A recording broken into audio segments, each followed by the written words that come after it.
ప్రస్తుతం మనం పౌర హక్కుల సంఘం ఆంధ్రప్రదేశ్ రాష్ట్ర సెక్రటరీ చిలకా చంద్రశేఖర్ గారితో ఉన్నాం.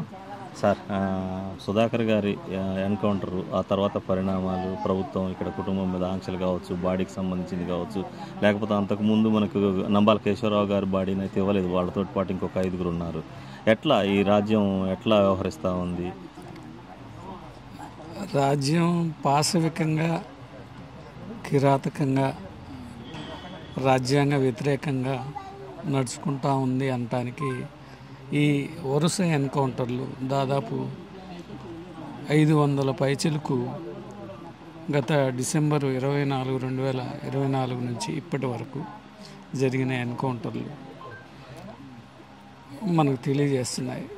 దానిలో పసిపిల్లల దగ్గర నుంచి మైనార్టీ తీరని బాలబాలికలు, అట్లనే వృద్ధులు, కదలలేని అనారోగ్యంతో ఉన్నటువంటి వృద్ధులు, వీళ్ళని సైతం కాల్చి చంపేస్తాం. కాల్చి చంపేయటం, ఎదురుకాల్పులని బుకాయించటం ఇవి ఒక ఎత్తు అయితే, కనీసం సనాతన ధర్మం, హిందూ ధర్మం అని చెప్పేసి కోతలు కోసేటటువంటి మంత్రులు, లేకపోతే ఉప ముఖ్యమంత్రి, వీళ్ళు బీజేపీ ఒక మనిషి చనిపోయిన తర్వాత ఆ చనిపోయిన కనీసం మృతదేహాన్ని కూడా బంధువులకి ఇవ్వకుండా, మృతదేహాన్ని ఇవ్వమని చెప్పేసి కోర్టులో ఫైల్ చేస్తే కోర్టును కూడా, ఉత్తర్వులను కూడా ఖాతరు చేయకుండా వాటిని తగలబెట్టేశారు. కనీసం తగలబెట్టిన తర్వాత ఆ బూడిదన్నా ఇవ్వండి అని చెప్పేసి కేశవరావు గారికి సంబంధించిన రక్త బంధువులు వాళ్ళ తమ్ముడు వాళ్ళు అడిగితే కనీసం వాటిని కూడా ఇవ్వలేదు. మీ ఇష్టపూర్వకంగా ఈ బాడీని తగలబెట్టినట్టుగా సంతకం పెట్టి దాని మీద సంతకాలు పెడితే బూడిదిస్తామని చెప్పేసి మాట్లాడారు. అంటే ఎంత కిరాతకంగా ఈ ప్రభుత్వాలు వ్యవహరిస్తూ ఉన్నాయి. చట్టాల్లో కానీ, రాజ్యాంగంలో కానీ, ఎక్కడైనా కానీ ఒక నేరం, ఒక వ్యక్తి మీద నేరాన్ని ఎవడైతే ఆపాదిస్తాడో ఆ ఆపాదించిన వాడి మీద చర్య తీసుకోవటం అనేది ఎక్కడా లేదు.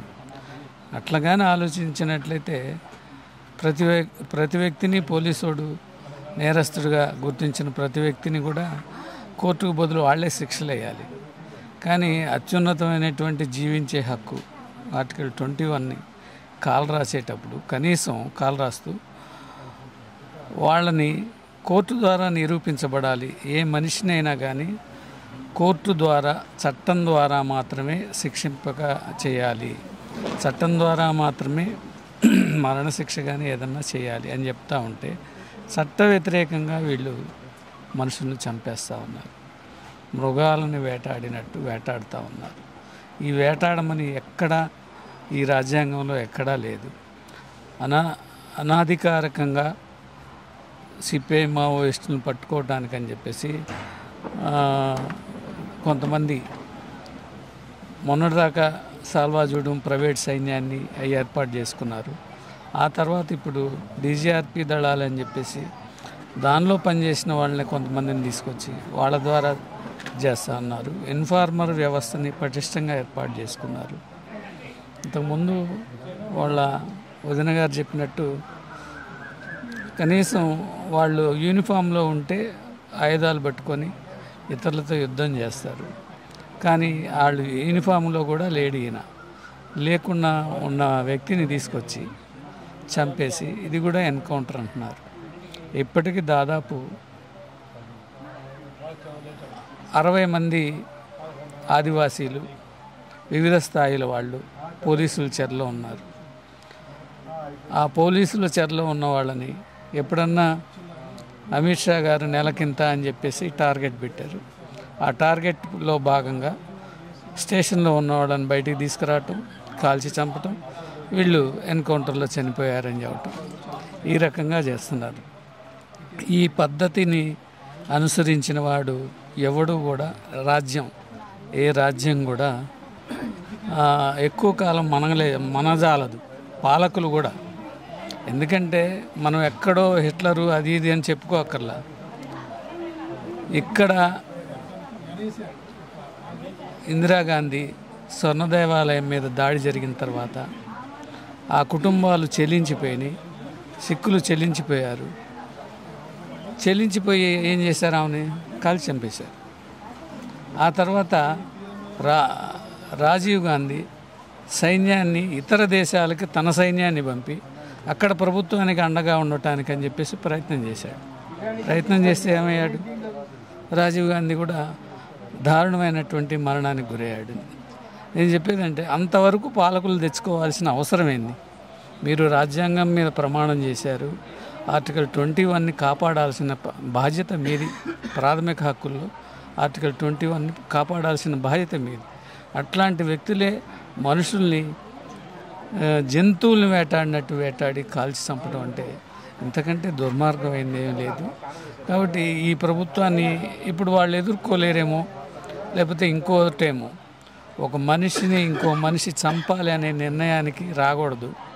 వస్తే ఆ మనిషి బలవంతుడా బలహీనుడా, ఎంతటి బలహీనుడైనా కానీ. ఇందిరాగాంధీతో పోల్చుకుంటే ఆ కాల్చి చంపిన సైనికులు ఎంత?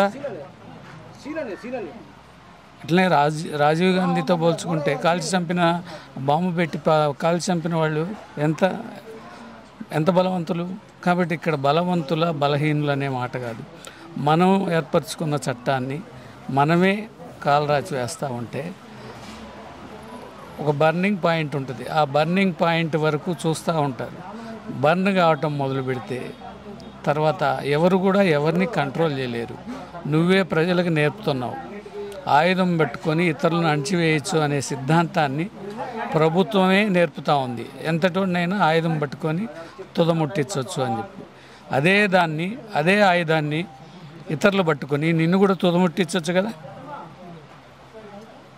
దాన్ని నువ్వు గమనించకుండా ఈరోజు బలం ఉంది కదా అని చెప్పి వెర్రవీగితే ఆ వెర్రవీగిన వాళ్ళందరూ కూడా ఏమయ్యారో మనందరికీ తెలుసు. కాబట్టి భారత ప్రభుత్వం చట్ట వ్యతిరేకమైన చర్యల్ని ఎదురు కాల్పుల పేరుతో కాల్చి చంపడాన్ని మానుకోవాలి అని చెప్పేసి పౌర హక్కుల సంఘంగా మేమైతే కోరుకుంటున్నాం, డిమాండ్ చేస్తున్నాం. ఆపరేషన్ కగారు అంటే అసలు ఎందుకు స్టార్ట్ అయింది? ఆపరేషన్ కగారు వెనుక పాలకులు ఏమన్నారా? దాని వెనుక ఇంకేమైనా బహుళజాతి సంస్థలు వాళ్ళ ప్రయోజనాలు ఉన్నాయా? ఆపరేషన్ కగారు ముందు చాలా రకాలైన ఆపరేషన్లు జరిగాయి. ఆపరేషను అనకొండని, ఆపరేషను విజయ్ అని చెప్పేసి ఇట్లా చాలా చోట్ల మధ్య భారతంలో జరిగాయి. వీటన్నిటికంటే ముందు సాల్వాడు జూడు మొదలుపెట్టినప్పుడే కార్పొరేట్లు ఏదైతే ఉన్నారో వాళ్ళు ఒప్పందాలు చేసుకున్నారో, మైనింగ్ ఒప్పందాలు, ఆ మైనింగ్ ఒప్పందాలని అమలుపరచడానికి ఆదివాసీలు ఆటంకంగా ఉన్నారు. వాళ్ళ ఆదివాసీల హక్కులు సంబంధించి 170 కానివ్వండి, అదేవిధంగా పీసా యాక్ట్ కానివ్వండి, ఇవన్నీ కూడా వాళ్ళకి ఆటంకంగా ఉన్నాయి. కాబట్టి ఈ మైనింగ్ ఒప్పందాలు అమలు కావాలంటే ఇక్కడ ఆదివాసీలను ఖాళీ చేయించాలి. ఆదివాసీలను ఖాళీ చేయించాలంటే ఆదివాసీలకి తోడుగా లేదా అండగా ఆ ప్రదేశంలో సిపిఐ మావోయిస్టులు ఉన్నారు. మరి వీళ్ళు ఉన్నంత వరకు వీళ్ళు బలంగానే ఉంటారు ఆదివాసీలు. కాబట్టి మావోయిస్టులని తుదముట్టిచ్చేస్తే ఆదివాసీలని ఈజీగా పారద్రోలవచ్చు అనేటటువంటి కుట్రతో ఇవి సాగుతున్నాయి. కార్పొరేట్ కంపెనీలు తమ పెట్టుబడిని మైనింగ్ కోసమే పెట్టట్లేదు, దోపిడీ చేయటానికి, దేశ సంపదని ఊడ్చుకుపోవటానికి నానా రకాలైన పెట్టుబడులు పెడుతున్నారు. ఎందుకంటే పోలీసు వ్యవస్థకు కూడా వీళ్ళు పెట్టుబడులు పెట్టి ఆ పెట్టుబడుల ద్వారానే ఇటువంటి పాశవికమైనటువంటి దాడులకు కగారుకు పాల్పడుతూ ఉన్నారు. కగార్ అంటేనే అది కార్పొరేట్లు జరిపేటటువంటి ఆపరేషన్. కగార్ అంటేనే ఇది భారత పాలక వర్గాలు కార్పొరేట్లకు అండగా ప్రారంభించినటువంటి యుద్ధం. కగార్ అంటేనే ఈ దేశంలో పీడిత ప్రజల మీద మారణ హోమాన్ని కొనసాగించడానికి జరిగేటటువంటి యుద్ధం. కాబట్టి ఈ కగార్ని ఆపివేయాలి అని చెప్పేసి పౌర హక్కుల సంఘంగా డిమాండ్ చేస్తా ఉన్నాం. ఇప్పుడు మనకి భారతదేశంలో అత్యున్నతమైనటువంటి అధ్యక్ష పదవిలో ఒక పక్క రాష్ట్రపతి ఆదివాసీ మహిళ, ఇక్కడ ఒక మధ్య భారతంలోనే ఆదివాసీల హననం సాగుతూ ఉంది. కనీసం దీని మీద రాష్ట్రపతి లేదనుకుంటే అసలు ఆ విభాగం ఎవరో కూడా స్పందించే పరిస్థితి లేదు, ఈ హననాన్ని ఆపే పరిస్థితి లేదు. ఎందుకు స్పందించట్లేదు అనుకుంటున్నారు? భారత రాజ్యాంగంలో ఆర్టికల్ 5, ఆర్టికల్ 6లో అధ్యాయం 6, 5 అధ్యాయాల్లో ఆదివాసీలకు సంబంధించినటువంటి హక్కులు పొందుపరచబడ్డాయి. అట్లనే వాటి మీద రాష్ట్ర గవర్నర్లకు కానీ రాష్ట్రపతులకు కానీ స్వయంగా కలుగు చేసుకునే హక్కు ఉంది. కానీ ద్రౌపది ముర్ముని ఎంపికైంది. ద్రౌపది ముర్ము రాష్ట్రపతిగా ఇంకా అప్పటికి ప్రమాణ స్వీకారోత్సవం చేయలేదు.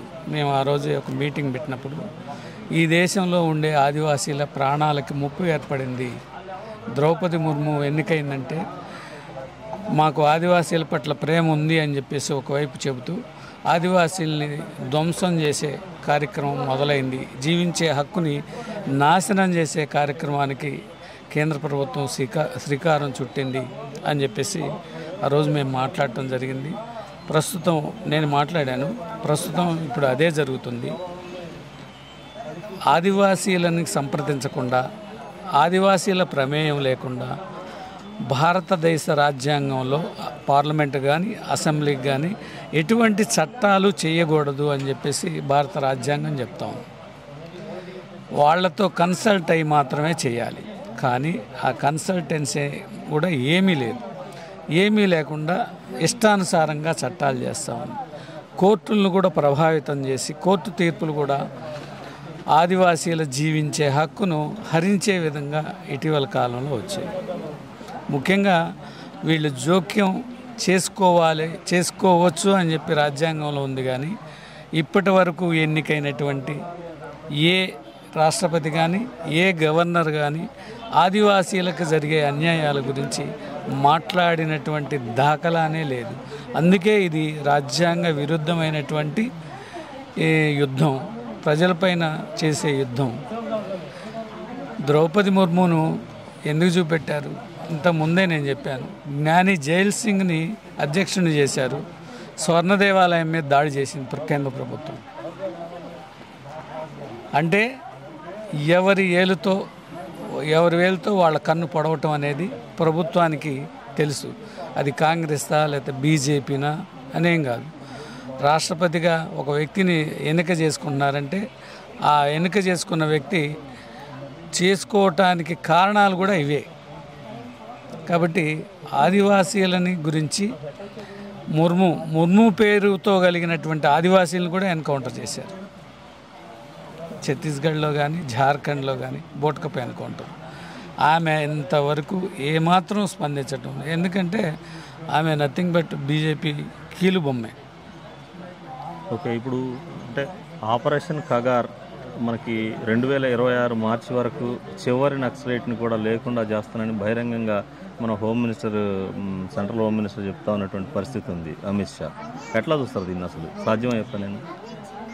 అమిత్ షా కాదు, అమిత్ షా బాబు లేదా ఇంకా అమిత్ షా కొడుకులు ఆడోడు దీనిలో క్రికెట్ దానిలో వాటిలో చేస్తున్నాడు ఆడు కానీ, లేకపోతే ఇంకొకడు ఉన్నాడు మణిపూర్లో, ఆయన ప్యాపీ స్మగ్లర్ అని చెప్పేసి చాలా పెద్ద పేరు. ఇట్లాంటి వాళ్ళు ఎవడొచ్చినా కానీ ఈ దేశంలో నక్సలిజాన్ని తుడిచేయటమంటూ చేయలేరు.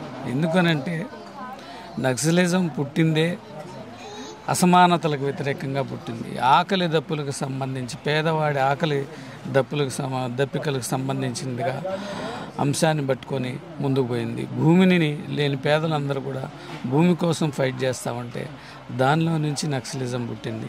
అసమానతల్లో నుంచి నక్సలిజం పుట్టింది. స్త్రీ పురుష అసమానతలు, కార్మిక చట్టాలకు సంబంధించినటువంటి నిరంకుశ విధానాలు, ఇట్లాంటి చాలా అంశాలతో కూడుకున్నటువంటి సమాజాన్ని సమసమాజం వైపు నడపాలి అని చెప్పేసి వాళ్ళు ఒక ప్రయత్నం చేస్తున్నారు. వాళ్ళది సాయుధ పోరాట మార్గం. సాయుధ పోరాటాన్ని సమర్థించేవాళ్ళు కానీ సమర్థించని వాళ్ళు కానీ వాళ్ళ పోరాటం సిద్ధాంతం చెడ్డది అని చెప్పి ఎవడూ మాట్లాడట్ల. ఎందుకంటే పివి నరసింహారావు దగ్గర నుంచి ఎన్టీ రామారావు దగ్గర నుంచి అందరూ కూడా వాళ్ళ సిద్ధాంతం చాలా మంచిదే, కానీ వాళ్ళ ఆయుధాలు పట్టకుండా పనిచేస్తే బాగుంటుంది కదా అని చెప్పేసి మాట్లాడేవాళ్ళు. కాబట్టి ఇవన్నీ ఈ దేశంలో ఉన్నంతకాలం, ఈ అసమానతలు ఉన్నంతకాలం అమిత్ షాలు కాదు, ఇంకా ఎవరు వచ్చినా కానీ నక్సలిజాన్ని కానీ లేదా మావోయిజాన్ని కానీ ఎవరు కూడా తుడిచిపెట్టలేదు. ఒకటి మాత్రం నిజం, ఒకవేళ సిపిఐ మావోయిస్ట్ పార్టీ లేదనుకున్నాం, లేకపోతే ఇంకొక పార్టీ మళ్ళీ సాయుధ పోరాటానికి పిలిపిస్తుంది, మళ్ళీ సాయుధ పోరాటం చేసేవాళ్ళు ఉంటారు. నువ్వు సాయుధంగా ఉద్యమాల్ని అణిచివేస్తే వాళ్ళు కూడా ఆయుధం పట్టుకోవడంలో తప్పేంటి? నువ్వు ఆయుధాలతో అణిచివేయకుండా వాళ్ళ పట్ల చట్టబద్ధంగా వ్యవహరిస్తే వాళ్ళ ఆయుధాలు జోలిపోయి ఉండేవాళ్ళు కాదు. నువ్వేమో సాయుధంగా వ్యవహరిస్తా ఉద్యమాలను అణిచివేస్తున్నావు, వాళ్ళేమో ఆయుధాలు పట్టుకున్నారంటున్నావు. అది తప్పు. నక్సలిజాన్ని తుడిచివేస్తారు అనేది అది వ్యక్తుల్ని తుడిచివేస్తే సిద్ధాంతాలు పోతాయి అని చెప్పేసి అనుకోవటం భ్రమ.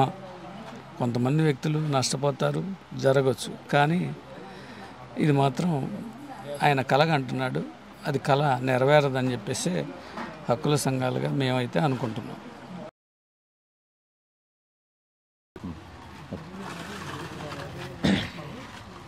ఓకే, ఎస్, మనం అంటే Maoist party chief Nambala Keshavarao గారు ఎన్కౌంటర్ తర్వాత ఆ బాడీలని కుటుంబ సభ్యులకు ఇవ్వాలని చెప్పేసి ఏపీ హైకోర్టు అమరావతిలో పౌర హక్కుల సంఘం రాష్ట్ర ప్రధాన కార్యదర్శి చిలకా చంద్రశేఖరరావు గారు మన కోర్టులో ఒక పిల్ వేశారు. దానికి సంబంధించినటువంటి ఏం జరిగింది, అసలు ఈ తతంగం అంతా ఎట్లా జరిగింది, శవాలను ఎందుకు ఇవ్వలేదనేటువంటి విషయాన్ని సార్ని అడిగి తెలుసుకుందాం. చెప్పండి సార్. అసలు హైకోర్టులో, అమరావతి హైకోర్టులో మేము ఒక రిట్ పిటిషన్ వేసాం. రిట్ పిటిషన్ ఎందుకు వేసామంటే, ఇప్పుడు ఒక మనిషి చనిపోగానే ఈ మనిషి చనిపోయాడు, మీరు డెడ్ బాడీని వచ్చి తీసుకెళ్ళండి అని చెప్పేసి ఏపీ ప్రభుత్వానికి సంబంధించిన సంబంధిత పోలీస్ స్టేషన్ వ్యక్తులు వచ్చి మనకు చెప్తున్నారు. అట్లనే రెవెన్యూ వాళ్ళు కూడా వచ్చి చెప్తున్నారు. అంటే అక్కడ చనిపోయిన సంగతి వీళ్ళకి తెలియకపోయినా కానీ వీళ్ళే వచ్చి తెలియజెప్పి మీరు బాడీలు అవసరమైతే తెచ్చుకోండి అంటున్నారు. కేశవరావు గారికి కూడా అట్లే చెప్పారు, నంబాల కేశవరావు గారికి. వాళ్ళ అన్న కానీ తమ్ముడు కానీ లేకపోతే వాళ్ళ బంధువులు కానీ వాళ్ళకి చెప్తే వాళ్ళు ఏం చేశారంటే పోలీసు వాళ్ళ దగ్గర నుంచి ఫ్యామిలీ మెంబర్స్ సర్టిఫికెట్ ఒకటి తీసుకున్నారు. అట్లనే రెవెన్యూ అధికారుల నుంచి కూడా సర్టిఫికెట్ ఒకటి తీసుకున్నారు. తీసుకొని అక్కడికి వెళ్ళి కూర్చుంటే రామ్మోహన్ రావు గారు వాళ్ళ తమ్ముడు, ఆయనకు కూడా 62 years, పోతే 2 రోజులు పరిశీలించి చేసి ఇస్తున్నాం అని చెప్పేసి 3వ రోజు కూడా ఇంకా ఇవ్వకపోయేసరికి అప్పుడు మేము కోర్టులో వేసాం. ఎందుకు వేసామంటే, నువ్వు నా దగ్గరికి, నా స్టేట్కి వచ్చి, ఏపీ స్టేట్కి వచ్చి నువ్వు నాకు తెలియజేసావు నీకు బాడీ ఇస్తానని నేను చెప్పేసి కబురు చేశావు గవర్నమెంట్ ద్వారా. కాబట్టి నా జ్యూరిస్డిక్షన్లోకి నువ్వు వచ్చి చెప్పావు కాబట్టి నేను క్లెయిమ్ చేస్తున్నా. కాబట్టి ఈ రిట్ పిటిషన్ చెల్లుబాటు అయింది అని చెప్పేసి ఆంధ్రప్రదేశ్ హైకోర్టులో వేశాం. వేసిన తర్వాత ఛత్తీస్గఢ్ ఏజీ వచ్చాడు, ఏపీ ఏజీ వచ్చాడు, అట్లనే assistant solicitor general central government హాజరయ్యారు. 2 జడ్జీలు వెకేషన్ కోర్టులో మాట్లాడేటప్పుడు అందరూ తమ తమ వాదనలు వినిపించారు. అయితే జడ్జెస్, ఏపీ హైకోర్టు జడ్జెస్ ఏమన్నారంటే, ఇప్పుడు బాడీల పొజిషన్ ఏంటి అని చెప్పి ఛత్తీస్గఢ్ ఆయన అడిగినప్పుడు, ఏముందండి 20 బాడీలకి పోస్ట్ మార్టం అయిపోయింది, ఇంకొక 7 బాడీలని పోస్ట్ మార్టం అయిపోతే బంధువులకి ఇస్తామని చెప్పన్నాడు. అప్పుడు జడ్జిలు ఏమన్నారంటే, మీరు పోయి అప్లికేషన్ పెట్టుకోండి, మీ మాట రాస్తున్నాను అని చెప్పేసి రాసుకొని నోట్ చేసుకొని అప్పుడు ఏపీ హైకోర్టు ఉత్తర్వులు ఇచ్చింది, మీరు పోయి అక్కడికి అప్లై చేసుకోండి అని చెప్పి. చేసుకున్న తర్వాత మళ్ళీ 2 రోజులు అయిన తర్వాత మళ్ళీ వీళ్ళు అక్కడికి వెళ్ళారు, కోర్టు ఇచ్చిన ఆర్డర్ని చూపించారు. కోర్టు ఈ విధంగా మిమ్మల్ని అప్లై చేసుకోమందండి, మేము వచ్చామని చెప్పి. అయినా 2 రోజులు తిప్పారు. అంటే అప్పటికి 5 రోజులు అయింది. 5వ రోజు సాయంత్రానికి మేము ఇచ్చేదే లేదు, 45 సంవత్సరాల క్రితం ఇతను కేశవరావు గారు మీతో దిగిన ఫోటో ఏదైనా ఉంటే తీసుకురండి అని చెప్పన్నాడు. అది సాధ్యమా? ఆయన అజ్ఞాతంలో పోయే 45-50 ఏళ్ళు అవుతుంది. అప్పుడు కుటుంబ సభ్యులతో కలిసి దిగిన ఫోటో తీసుకురండి అన్నారు. అంటే గవర్నమెంట్ ఇచ్చిన సర్టిఫికెట్లు కానీ, వాళ్ళ పోలీసు వాళ్ళు ఇచ్చిన సర్టిఫికెట్లు కానీ, రెవెన్యూ వాళ్ళు ఇచ్చిన సర్టిఫికెట్లు కానీ ఇవేవి మేము నమ్మమని అని చెప్పేసి మేము బాడీని తగలబెట్టేస్తున్నాం అని చెప్పేసి అంటున్నాడు. అని అంటే ఎందుకు తగలబెడతారులే కోర్టు ఉత్తర్వులు ఉన్న తర్వాత అని చెప్పి మధ్యతరగతి మనుషులు కాబట్టి వాళ్ళు అట్లే ఉన్నారు. లాడ్జిలో ఉంటే తగలబెడుతున్నట్టు టీవీల్లో వార్తలు వచ్చేసాయి. అయ్యో తగలబెడుతున్నారే అని చెప్పేసి మళ్ళీ వీళ్ళు ఆ లాడ్జి దగ్గరికి నుంచి పోలీసుల దగ్గరికి వెళ్ళి, అయ్యా మీరు తగలబెడుతున్నారు కదా, కనీసం ఆ బూడిదన్నా ఇవ్వండి మాకు, మేము అక్కడ అక్కడ ఇది అంతిమ సంస్కారాలు చేసుకుంటాము అని చెప్పేసి మాట్లాడితే, బూడిద ఇవ్వాలంటే మీ పూర్తిగానే ఈ తగలబెట్టినట్టు మీరు సంతకాలు పెట్టండి అన్నారు. మేము సంతకాలు పెట్టాం, మా ఇష్టానికి వ్యతిరేకంగా మీరు తగలబెట్టారు అని చెప్పేసి వాళ్ళు వచ్చేయటం జరిగింది. దాదాపు అక్కడ ర్యాలీలు తీశారు, అన్నీ తీశారు. దీని మీద మళ్ళీ మేము కంటెంప్ట్ ఆఫ్ ది కోర్ట్ అని చెప్పేసి మళ్ళీ హైకోర్టులోనే వేసాం. జడ్జి గారుల మీద మరి ఏ ప్రభావం చూపారో మాకైతే తెలియదు, కానీ ఇంతకుముందు ఏదైతే తాను ఉత్తర్వు ఇచ్చాడో ఆ ఉత్తర్వులు ఇచ్చిన ఆయనే ఇది ఛత్తీస్గఢ్ కోర్టులో కదా మీరు చూసుకోవాల్సింది, మాకు జ్యూరిస్డిక్షన్ లేదు అని చెప్పి అన్నాడు. వెంటనే ఇప్పుడు మేము దాన్ని సుప్రీంకోర్టులో వేస్తున్నాం. ఒక కోర్టు ముందు ఒక ప్రభుత్వ న్యాయవాది తన స్టేట్మెంట్ ఇచ్చి బంధువులకు ఇవ్వటమే ఇంకా ఆలస్యం అని చెప్పేసి ఒక స్టేట్మెంట్ ఇచ్చిన తర్వాత ఆ ప్రభుత్వం ఆ మృత దేహాల్ని తగలబెట్టింది అని అంటే ఖచ్చితంగా కంటెంప్ట్ ఆఫ్ ది కోర్ట్ వస్తుంది. కాబట్టి దీన్ని ఢిల్లీలో కూడా ఛాలెంజ్ చేయదలుచుకున్నాం. మరి ఈసారి మేము అనుకోవటం ఏంటంటే ఈయన చలపతి గారి మృతదేహం కూడా ఇవ్వరేమో అని చెప్పేసి అనుకున్నాం. కానీ ఇంత స్ట్రగుల్ హైకోర్టు కానీ అక్కడ కానీ లేదా పెద్ద ఎత్తున ప్రచారం చేయటం కానీ ఇవన్నీ జరిగిన తర్వాత ఈ తలనొప్పి అంతా మాకెందుకు అని చెప్పేసి కుళ్ళిపోయినటువంటి శవాలను తీసుకొచ్చి మాకు బంధువులకు అప్పచెబుతున్నారు. ఒక్కటే, జీవించే హక్కు అని అంటే మనిషి బ్రతికినంతకాలం ఎట్లా జీవించాడు, దాంతోపాటు మనిషి చనిపోయిన తర్వాత కూడా గౌరవప్రదమైనటువంటి అంతిమ సంస్కారాల్ని నిర్వహించుకోవడం అనేది కూడా జీవించే హక్కులో భాగమే. ఇది పాలకులు తెలుసుకోవాలి. ఇది పాలకులు గుర్తెరగకుండా ఇష్టారాజ్యంగా వ్యవహరిస్తూ ఉన్నారు. కంటెంప్ట్ ఆఫ్ ది కోర్ట్ కింద డిఐజీ సుందరరాజన్ కానీ, డీజీపీ ఛత్తీస్గఢ్ కానీ వీళ్ళందరూ కూడా రేపొద్దున సుప్రీంకోర్టు ముందు ఖచ్చితంగా చేతులు కట్టుకొని నిలబడాల్సి వస్తుంది. కాబట్టి మేమైతే హక్కుల సంఘంగా వాళ్ళకి చేసే హెచ్చరిక ఏంటంటే, మీరు హద్దులు మీరి ప్రవర్తిస్తూ ఉన్నారు. ఈ హద్దు మీరి ప్రవర్తించే వాళ్ళు ఎప్పుడో ఒకప్పుడు ఎక్కడో ఒక చోట సమాధానం చెప్పుకోవాల్సి ఉంటుంది. కాబట్టి మీరు చట్ట ప్రకారంగానే వ్యవహరించండి అని చెప్పేసి కోరుతున్నాం, డిమాండ్ కూడా చేస్తున్నాం.